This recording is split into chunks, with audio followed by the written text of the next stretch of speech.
Station, this is Houston. Are you ready for the event? Suni and Butch are ready. Administrator Nelson, please call station for a voice check. ISS.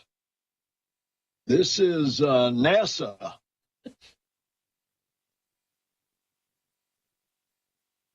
NASA, Mr. Nelson and all your team, welcome aboard the International Space Station. Great to have you. Hey, you all look terrific. Just terrific. Tell us, as you are testing out this new spacecraft, tell us about what you feel about it. Oh, my, how long do you have? There's so much to say. I mean, from the launch was, just amazing. Throughout the ULA and the Atlas was right down the center all the way. And then staging was kind of like it was a shock. We went forward in our seats, and then the Centaur starts light off. We go back.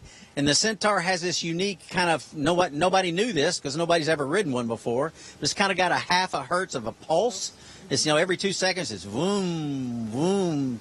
And it's just kind of stable the whole time and again, right down the center all the way to space. And then kind of a jarring end when we got to MECO.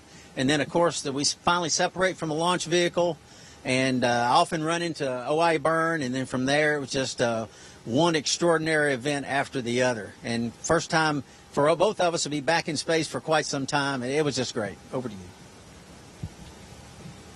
Yeah, I second everything that Butch said. It was a pretty spectacular ride. I mean, we've been waiting for a long time for it. So when everything started going, I think both of us were like, "Whoa, here we go! We're on the ride and we're off to the races." So every time something interesting happened, even on the pre-launch count, we were trying to write it down. We're both testers, so we wanted to pass all this words on to the next guys who are going to be flying on an Atlas V. And same thing when we got into orbit, as Starliner was flying, and we were flying it as well, doing some of our test points. We were marking a bunch of stuff down. So good lessons learned for the rest of the team for the future of Starliner. Well, I'm here with Pam and Jim, so I'm going to flip it to Pam.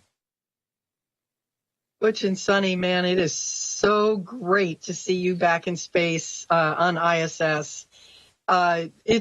It's a pretty awesome responsibility, but also a thrill for any tester to be the first one to fly a vehicle, and we're super excited about it. I love that description of the launch. I'm really interested about your initial impressions of some of the spacecraft performance, particularly the handling qualities testing that you've been doing. Can you tell us a little more about that? Yeah, I tell you, Pam, and we appreciate that. It's very kind of you. The simulators, as you know from your own experience, simulators typically are not as precise as an aircraft, and that is the case with Starliner. Exactly. This spacecraft, the simulator is a great simulator, but the spacecraft was precise. More so than I would have expected. Mm-hmm. I mean, we could stop on a dime, so to speak, put it exactly where we wanted, and it would stay there. And we have different wider and smaller angles of dead bands that we call them. So we'd get in those tight dead bands, and it would stay put right on the number. And for testers, like you said, this is what this mission is. It is a test mission. Every single phase, every single moment, and we're in evaluation mode. And that the initial control, both of us got in the left seat. It was amazing, and it was a thrill to finally do it after doing it in the simulator for so long. Yeah, my task when I got in the left seat was I joke around and I call it mooning the sun, putting a tail sun, and so it's a big pitch down, and that spacecraft to fly so smoothly on that pitch down, it felt really good, and then stopping it right on attitude, and we were trying to fine tune where we would get the most power, and we could go back and forth just a little bit to exactly find where that point was. So if we didn't have any guidance and we had to do it ourselves, we could do it no problem. And the spacecraft really reacted great to even those big types of maneuvers like that. Yeah, just a little bit more on that. While we were doing that, there's a power. It gives you the power absorption or generation number on the display. And it was when I was watching it, she's maneuvering, and we were almost to the point where we thought we were going to stop based on all of our testing, and the number peaked at 1419 and then started going the other way. I said, there it is, you hit it.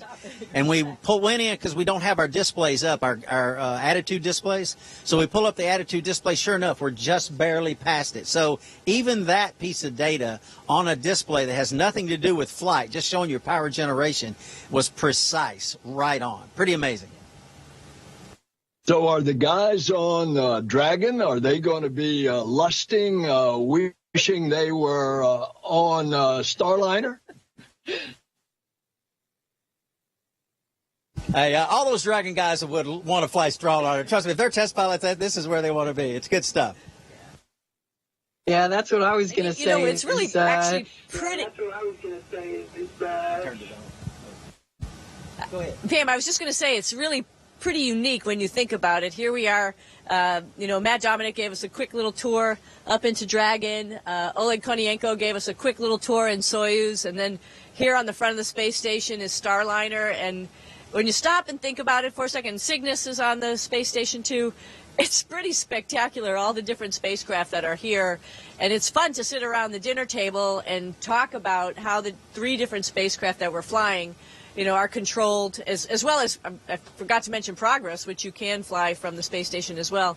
So it's a pretty unique venue where you get to talk about how to fly spacecraft, 5 different spacecraft, all in one place. So I don't know if they're jealous, but we all have they're all different and unique, and it's fun just to compare.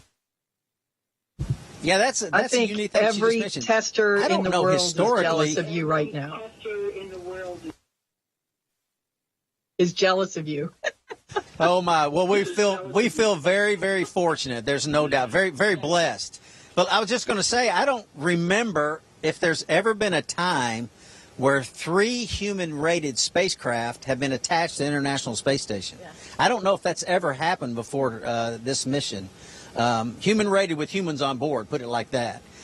So we might have a first there as well. Yeah, I'm not sure if that's ever happened. Y'all need to dig into your history books and see if that's ever occurred before.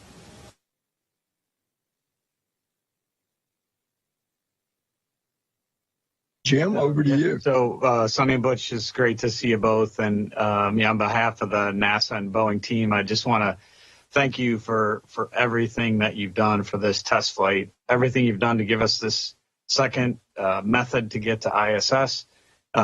Is critical for us. Everything you're doing just for human exploration in general, and I want to make sure you know the importance of that and how much we are grateful for all you put into it. I've learned so much since coming into this job of everything that you two as individuals have done, the time you waited to get here, the effort you put in the revisions to the software, and just helping make the vehicle better and safer. So thank you very much for that. Yeah, Jim, we appreciate that. And honestly, we're honored and blessed to have had this opportunity, to continue with this opportunity. And all that, it's a big team effort. You know that. There's no couple of individuals that do it. And there's so many folks that have put their all and their passion into it for quite a long time. Obviously, all the Boeing team, folks within MO and other people that we work with, ULA as well. So we're honored, like I said, to represent them in this fashion and be this part of the large puzzle, if you will, of all that those pieces have to come together exactly right to make these things a success. It's on.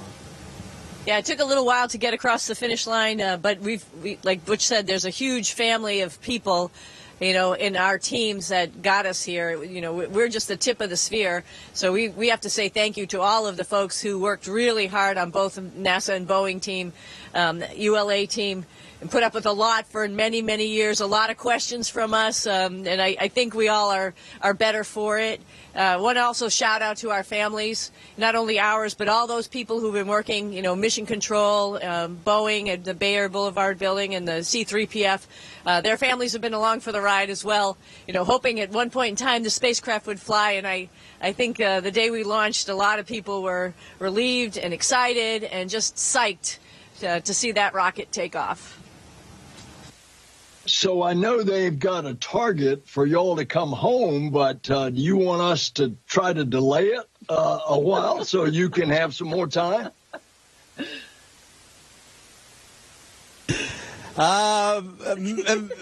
Senator Nelson, I think talking to astronauts as you do from time to time, there's not a single every astronaut looks forward to being in space and is not looking forward to coming home for many reasons. Eventually, obviously, it's time to come home. We all know that. But, yeah, a little more time would be great. We actually did some space station work today, both of us, working here on the space station. And that's really a lot of joy in that, a feeling of accomplishment as well when you take something that's not working, like the part of the processing units that takes the sweat and the urine and everything and turns it into potable water. It's a pretty amazing process.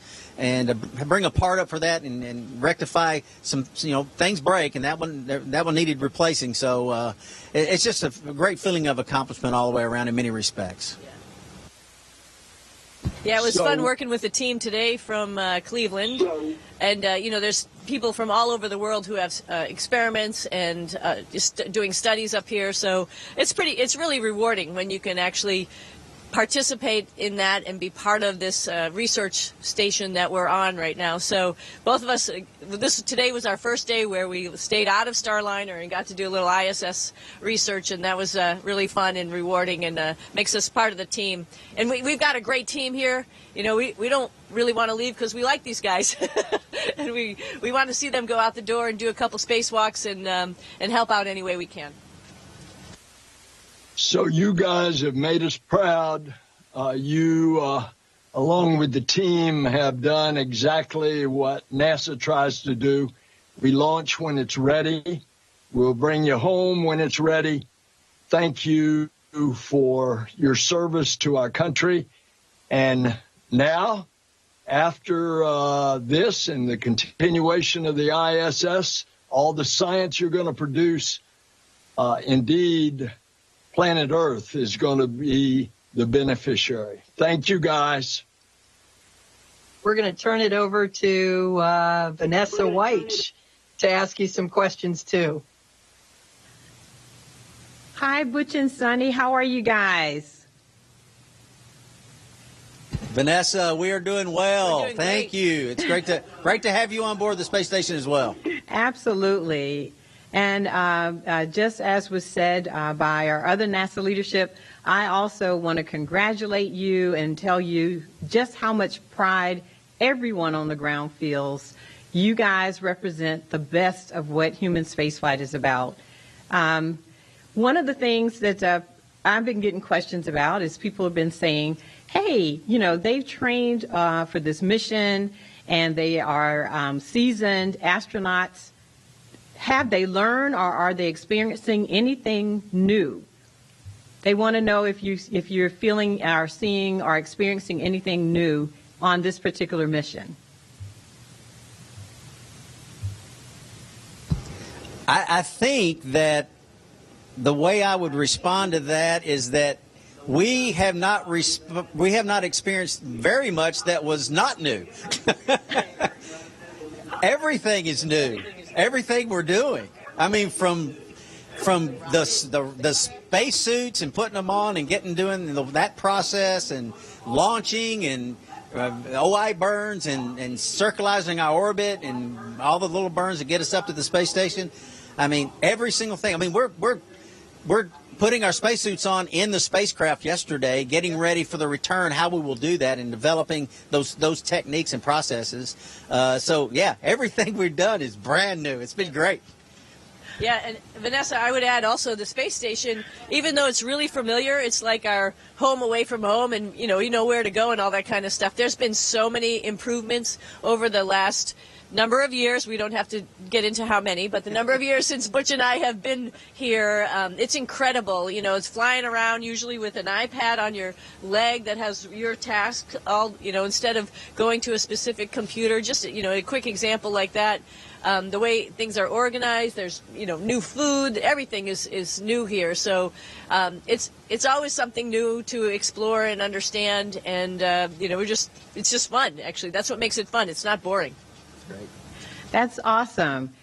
I want you to know that your reunion with the crew on board on Dock Day, Suni, do you know that your dance has gone viral? I don't know. The music just took me. I don't know what else to say. We had a little bit of music as we came on board, and it was just really awesome to open the hatch and see these guys. And a lot of them we've worked with before. Tracy and Pojo were both Capcoms for Starliner for a long time. Jeanette, I've trained with her before. Mike Barrett was your classmate, and we've known him for a long time. Oleg, of course, we've all known Oleg for a long time, and Nikolai, who's up here with him, of course we know him just because they're up here for a long time, and just got to know Sasha right before launch, and so it was just like a little bit of a family reunion. Hey, we're in space, and we're here to help. We're here to have fun with you guys. You think Suni's dance went viral. I purposely did not dance because I know it would have gone real viral. So you don't want to see me dance.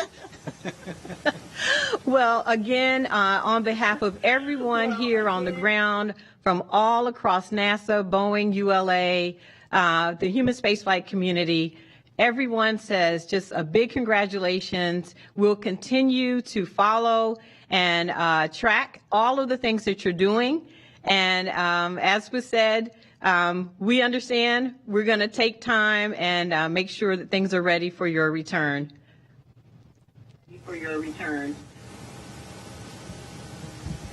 Yeah, outstanding, Vanessa. We appreciate all of those words, all your words, everything you've said. And like I said, it is an honor to be here. I mean, on this camera. I mean, I'm not standing next to Suni because I can do that on Earth, but I can't do this on Earth. So that's why just do what you can while you're here and enjoy it. So, and we're taking full advantage of that. And we're just grateful, like I said, and blessed to have the opportunity. Thank you so much, all of you.